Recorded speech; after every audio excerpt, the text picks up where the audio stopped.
एक राजा था। वह अपने मंत्री के साथ देश का भ्रमण करने निकला। भ्रमण करते करते राजा और मंत्री एक बाजार में पहुंच गए।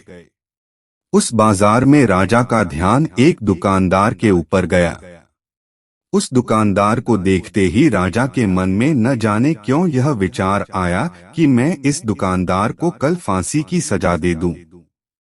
यह बात राजा ने अपनी मंत्री को बताया। मंत्री कुछ बोले उससे पहले राजा उस दुकानदार के दुकान के सामने से आगे निकल चुके थे और दूसरी बातें करने लगे। मंत्री बहुत ही चिंतित हो गया। यह बात समझ नहीं पा रहा था कि दुकानदार की गलती क्या है। दुकानदार से बिना कुछ बात किए, बिना कुछ सोचे समझे महाराज ऐसा फैसला लेने के बारे में क्यों सोच रहे हैं। राजा और मंत्री भ्रमण करने के बाद राजदरबार वापस चले गए। मंत्री को रात भर नींद नहीं आई। सुबह जगने के बाद मंत्री एक साधारण प्रजा का रूप बनाकर उस दुकानदार के पास गया और उस दुकानदार से पूछा, तुम क्या बेचते हो? दुकानदार ने जवाब दिया, मैं चंदन की लकड़ी बेचता हूँ। फिर मंत्री आसपास के लोगों से दुकानदार के बारे में पूछना शुरू किया। सबने जवाब दिया कि दुकानदार किसी से बोलता नहीं है, हमेशा दुखी रहता है।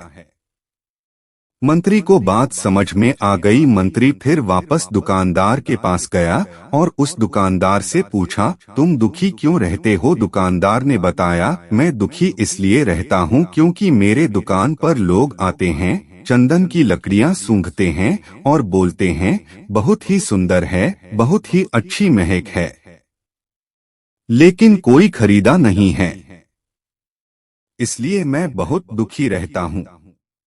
मंत्री दुकानदार की बात सुनकर खुद भी भाव विभोर हो गया। कोई भी दुकानदार दुखी क्यों न हो अगर उसके दुकान का कोई भी सामान खरीदा ना जाए जबकि सामान में कोई कमी न हो।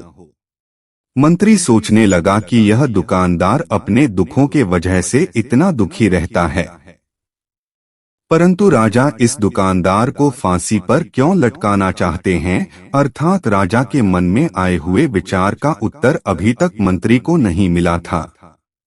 मंत्री ने फिर दुकानदार से पूछा, भाई तब तुम क्या करोगे अगर तुम्हारे दुकान की सारी चंदन की लकड़ियां ऐसे ही रखी की रखी रह जाएंगी तो? दुकानदार ने गुस्से भाव में बोला, हाँ मैं जानता हूँ मेरी चंदन की लकड़ियाँ ऐसे ही रखी रह जाएंगे, कोई नहीं खरीदेगा। इसीलिए मैं सोचता हूँ कि हमारे देश का राजा जल्दी से मर जाए।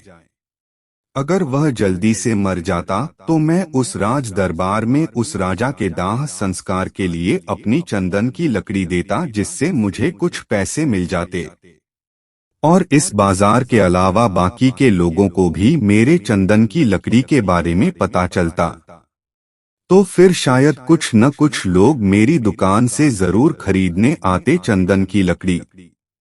मंत्री दुकानदार की बात को सुनकर सब कुछ समझ गया और उसके मन में एक विचार आया।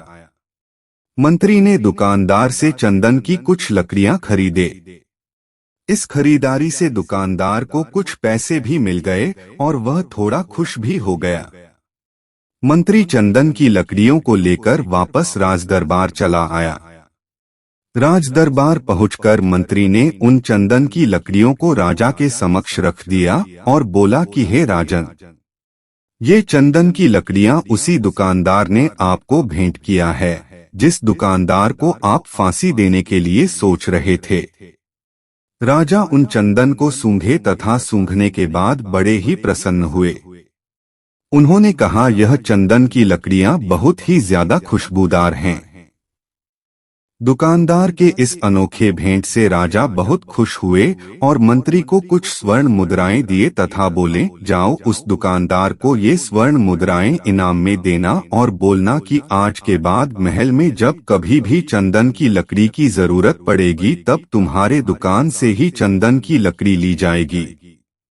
मंत्री जी मुस्कुराने लगे तथा यह सोचने लगे कि अब तो राजा के मन में उस दुकानदार को फांसी देने का विचार आ ही नहीं सकता।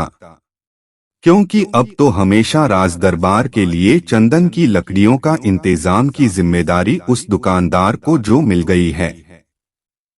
मंत्री स्वर्ण मुद्राओं को लेकर वापस दुकानदार के तरफ चल दिया। इधर राजा इस विचार में पड़ गए कि वह दुकानदार तो बड़ा ही अच्छा इंसान है। जिस वक्त मैं उसके बारे में यह सोच रहा था कि मैं इसको कल फांसी दे दूंगा, तब शायद उसके मन में उस समय यह विचार चल रहा था कि राजन पहली बार मेरे दुकान के सामने आए हैं, क्यों न मैं उनको अपनी सुंदर और खुशबूदार लकड़ियों को भेंट करूं, और आज उसने मुझे भेंट भी किया। बेवजह ही मैं उसको फांसी देने के बारे में सोच रहा था। इधर मंत्री दुकानदार के पास पहुंच गया। मंत्री ने राजा के द्वारा दी गई स्वर्ण मुद्राओं को दुकानदार को देते हुए कहा कि जिन चंदन की लकड़ी को कल मैं खरीद कर लेकर गया था, उन चंदन की लकड़ियों को राजा ने बहुत पसंद किया और इनाम के तौर पर तुमको यह कुछ स्वर्ण मुद्राएं दिए हैं। दुकानदार बहुत ही खुश होने लगा। साथ ही साथ मंत्री ने उस दुकानदार को यह भी बताया कि अब आज के बाद राज दरबार में जब कभी भी चंदन की लकड़ियों की जरूरत पड़ेगी तो सारी चंदन की लकड़ियां तुम्हारी दुकान से ली जाएगी। दुकानदार मंत्री की बात सुनकर बहुत ही खुश हो गया। मंत्री ने दुकानदार से पूछा, क्यों भाई, तुम तो राजा के बारे में इतना बुरा भला सोचते थे, लेकिन राजा देखो तुम्हारी कितना चिंता करते हैं। राजा कितने अच्छे हैं।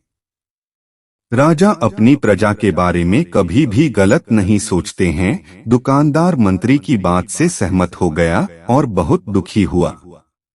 दुकानदार मंत्री से बोला, मैं कितना गलत सोचता था राजा के बारे में। राजा तो बड़े ही अच्छे हैं, बड़े ही भले राजा हैं।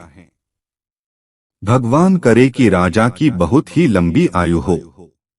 यह बात सुनकर मंत्री भी बहुत खुश हुआ। फिर मंत्री वहां से वापस राज दरबार को चला गया और यहीं पर महात्मा गौतम बुद्ध जी ने इस कहानी को समाप्त कर दिए।